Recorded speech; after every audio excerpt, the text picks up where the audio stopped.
No one understood what had happened at first, only the sound. A single, heavy strike, as if someone had hit the heart of a giant deep underground. Then came silence. Moments later, metal screamed, the engine coughed, and the monster that had ruled the valley for days froze in place, as if refusing to believe it could die. That tank had ruled the slope for days, and its absence changed everything. The sector around the monastery of Monte Cassino had been one of the most contested points in Italy. A narrow corridor of mud, stone, and ruined terraces that led straight to the Liri Valley, the open road to Rome. Whoever held Cassino controlled the valley. Whoever controlled the valley controlled the route north. By February 1944, the battle for Monte Cassino had turned into one of the bloodiest stalemates of the Second World War. The Allies, British, American, Indian, Polish, French, Moroccan, had thrown division after division against the German Gustav Line, and each time they were thrown back. The abbey that crowned the mountain, centuries old and sacred, had been bombed to rubble by Allied planes, and the Germans had made the ruins their fortress. Every advance was met with machine gun fire from above and counterattacks from elite paratroopers of the 1st Fallschirmjäger Division. The ground below the monastery was a nightmare of mud and shrapnel. Olive terraces had become trenches. The river Rapido to the east had become a graveyard of sunken bridges and burnt-out vehicles. Supplies were hauled by mule or hand, and across this broken landscape, tanks struggled to move at all. Roads were narrow, the ground soft, and every route forward was covered by German guns. The engineers' work was constant and thankless, clearing mines, laying corduroy roads, repairing blown culverts under fire. They were soldiers of logistics fighting the ground itself.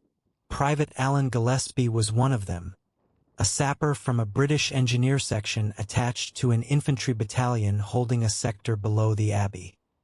He wasn't a fighter by trade, he was a builder. His tools were hammers, crowbars, and spanners, not rifles. But at Monte Cassino, everyone fought when they had to.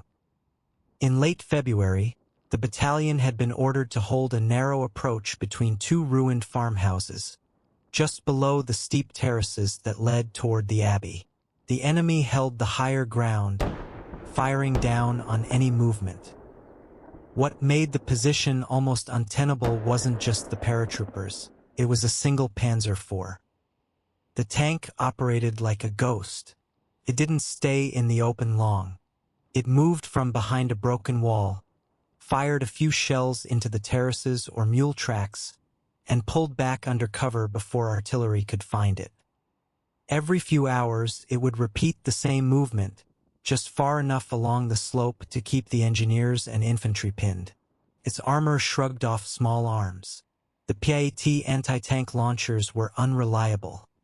One had misfired and killed its crew. Artillery couldn't be risked. The tank hid too close to Allied lines. So the engineers lived under its shadow, working by night, ducking its fire by day. Each time it appeared, men had to stop digging, stop repairing, stop moving. It wasn't just a weapon. It was a presence.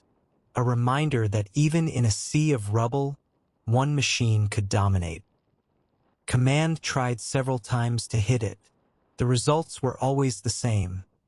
Missed timing, wasted ammunition, no kill. The Germans used the terrain perfectly. The Panzer appeared where angles favored them, where Allied guns couldn't reach. It had become a pattern. And in war, patterns could be exploited. Gillespie's section leader, a warrant officer with 20 years of service, began to treat the Panzer not as an enemy but as a mechanical problem. It wasn't invincible. It was predictable. Its route, its turning arc, even the seconds it lingered with its rear exposed could be measured. The idea was simple. If they couldn't destroy it with weapons, they could force it into position to be destroyed by precision. For 3 days, the engineers observed the Panzer's routine. At dawn, it came down from a ridge, moving along the goat track that wound between terraces. At midday it withdrew. By evening, it appeared again to fire a few shells into the Allied approach. Each movement was deliberate. Each retreat followed the same bend. They timed its appearance, 7 minutes between cover and firing position, 5 seconds of exposed rear while turning, a small correction to the right to avoid soft ground. The plan formed from those numbers. They would alter the ground so the driver's correction would happen a meter earlier than usual, just enough to pivot the rear of the Panzer toward a ruined farmhouse where a sapper could reach it unseen. Artillery would be ready to strike the moment the word, "stalled," came over the radio. Infantry would fire in short bursts to draw the commander's attention to the front. It wasn't a hero's plan. It was an engineer's equation. They worked under cover of mist and moonlight. 2 men carried spades. Gillespie carried his toolkit.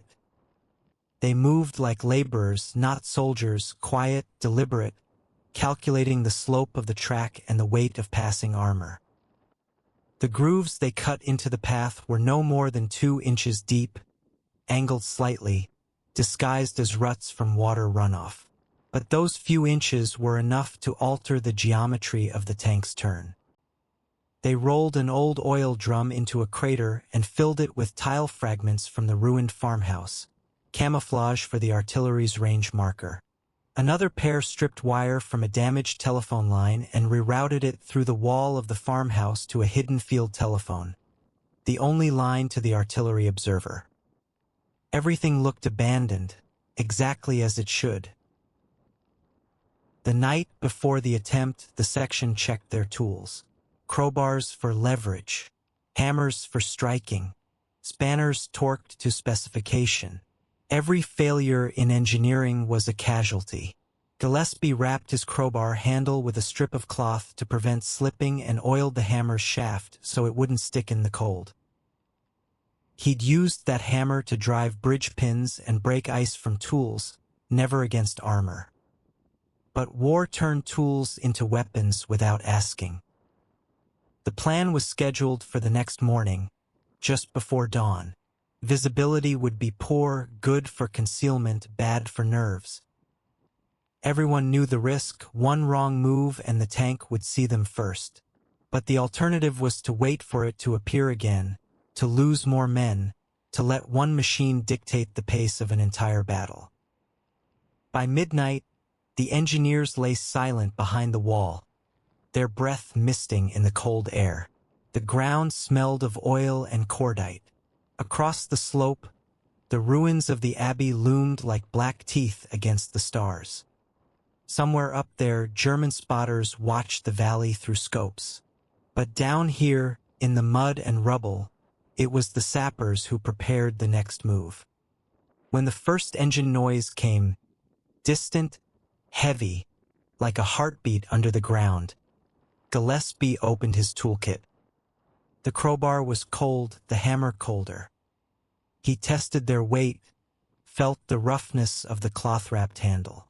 He didn't think about killing a tank. He thought about timing, leverage, angles, and seconds. The ground began to tremble. The Panzer was coming. At first light, the valley was gray with mist. Cold air hung over the terraces, carrying the smell of fuel and earth. The men were already in position before the sun rose, infantry to the right, Bren to the left, engineers at the center. The ground was frozen hard enough that boots made no sound. Above them, the shattered silhouette of Monte Cassino's abbey watched over everything like a ruin that refused to die. They didn't need to see the tank to know it was coming. They felt it, the faint vibration in the soil, the slow metallic pulse that meant a panzer was moving somewhere beyond the ridge. The sound was familiar by now.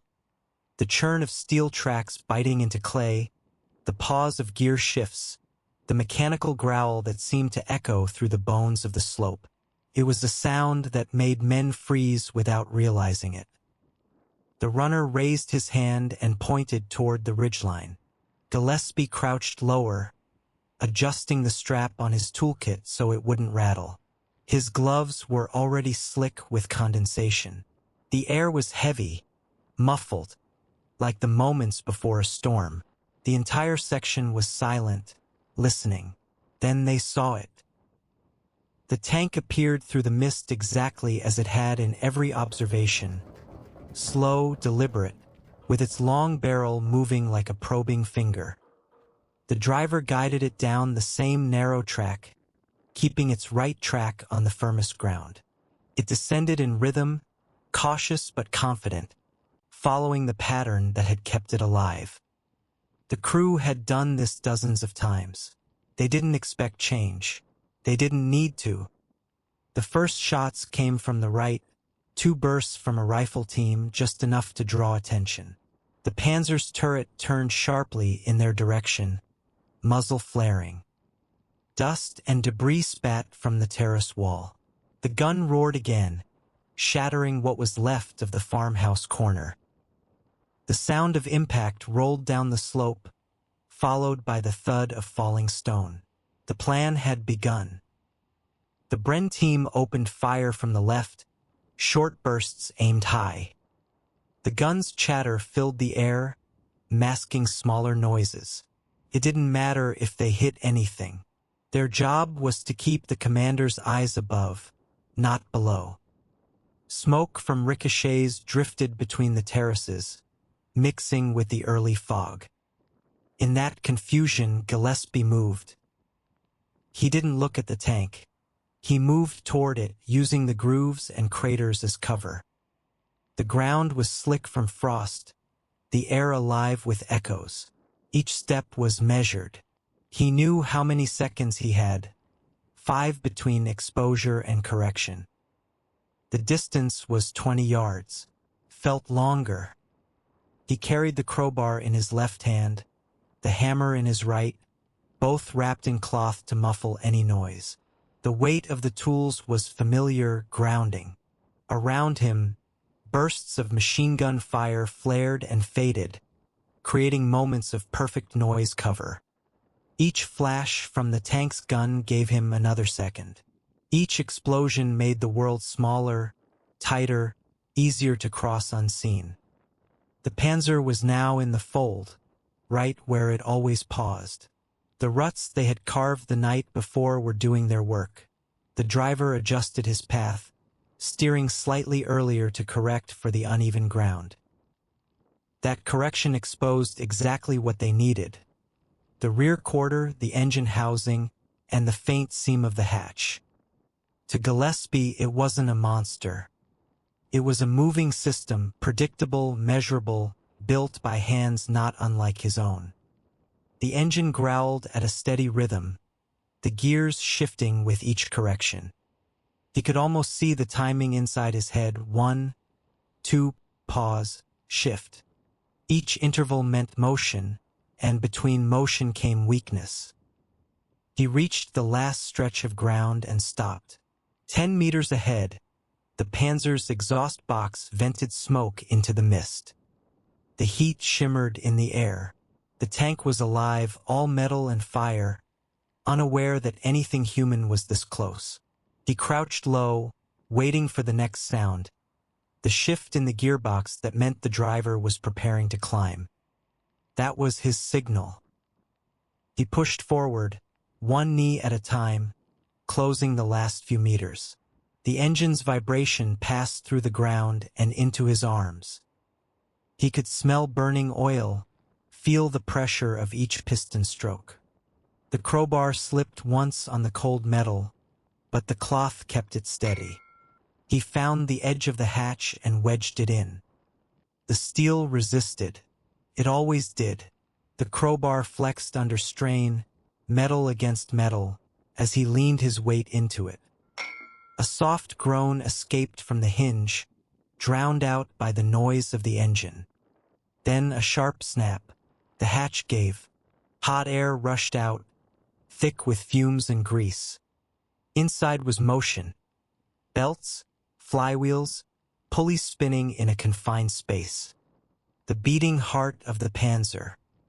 He switched tools. The hammer felt heavier now. He adjusted his grip, wrapping the handle tighter. The opening was small, the moving parts close and fast. He waited for the rhythm, the point where the flywheel spin peaked before shifting. He counted silently, following the vibration with his hands. 1, 2, and on 3 he struck. The first impact rang through the steel like a muted bell. The hammer struck between the gears and bounced back.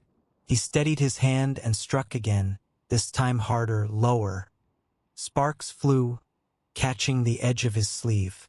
He didn't stop. The third blow hit the alignment of the gear teeth. Something caught. A belt snapped with a sound like a whip crack.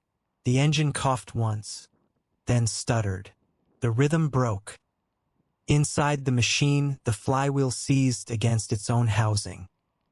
The engine roared, then choked, then turned silent. He froze, listening. No time to think, only to act. He drove the hammer in once more, wedging it deep where the gear teeth met the casing. It jammed tight. He released it and stepped back, pressing himself flat against the hull. The tank trembled as if alive, the vibration fading into stillness. For a second, there was nothing, no movement, no gunfire, no command. The entire slope seemed to stop breathing. Then the Bren fired again, and the sound of battle returned. Gillespie moved away, crouched low, slipping into the shadow of the ruined wall. Smoke from the tank's exhaust thickened, dark and uneven. The smell changed from oil to burning. He didn't look back yet. He didn't have to. The runner's whistle cut through the noise. One long blast. The signal. Stalled. From the ridge above, the first Allied artillery round came whistling down. It hit wide, kicking up dirt and shards of stone. The next came closer, bursting against the slope with a dull, heavy impact.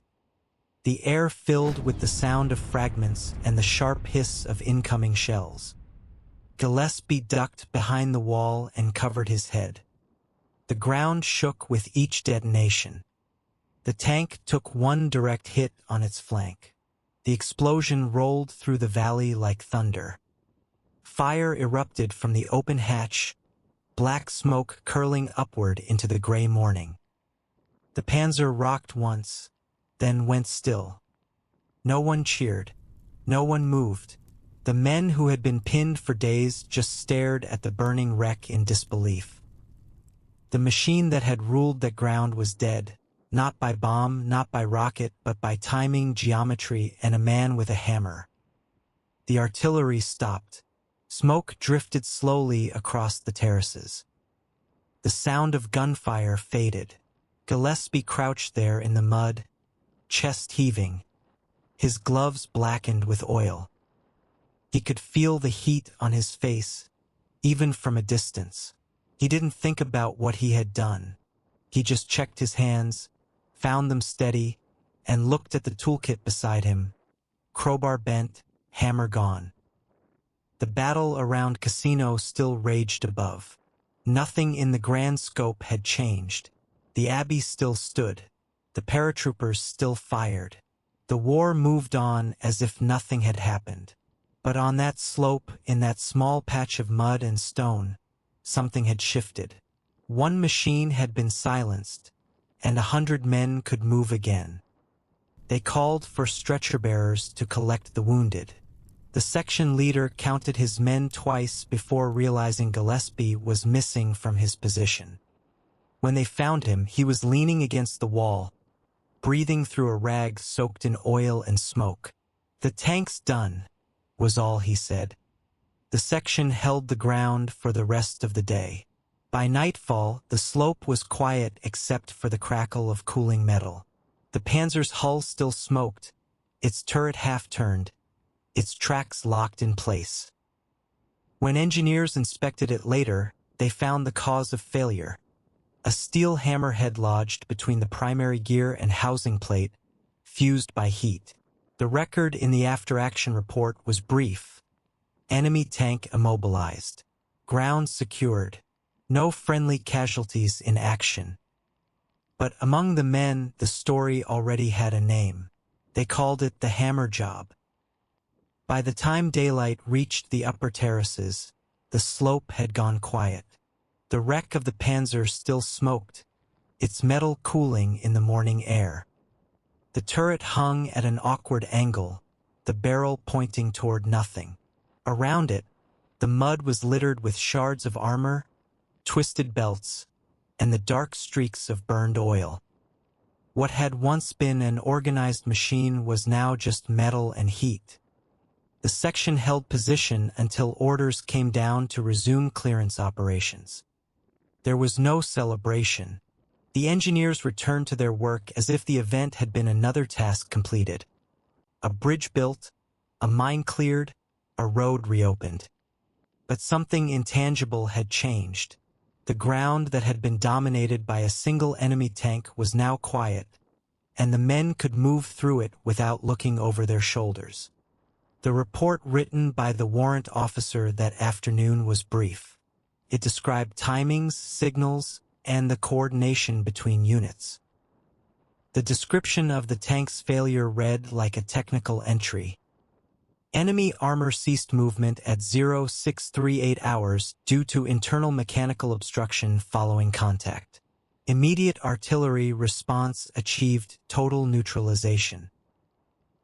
No names were listed under Individual X. The document was filed with the daily engineering summary and transmitted up the chain as routine correspondence. On paper, it was one small event in a war full of them. But among the soldiers on the line, word traveled differently. Stories don't wait for paperwork. By evening, men from neighboring sections were asking if it was true, if a sapper had jammed a hammer into a Panzer's engine and stopped it cold. Some laughed at the idea. Others swore they'd heard the whistle signal themselves. Within hours, the account spread from trench to trench, simplified and exaggerated, as all battlefield stories do.